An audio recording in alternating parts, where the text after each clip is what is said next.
In the bustling town of Luminara, a shy comet named Zuzu visits a Giggle garden where rockets sprout from tomato pots.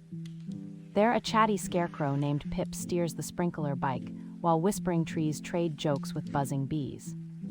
A riddle balloon drifts by and asks who wears a hat that never falls off, the answer being the moon, of course. Zuzu and Pip follow a glowworm train to the Jellybean Junction, solving playful clues and sharing silly puns along the way. They crown the garden's hero, a singing teapot, and vow to return for more sparkling mischief tomorrow.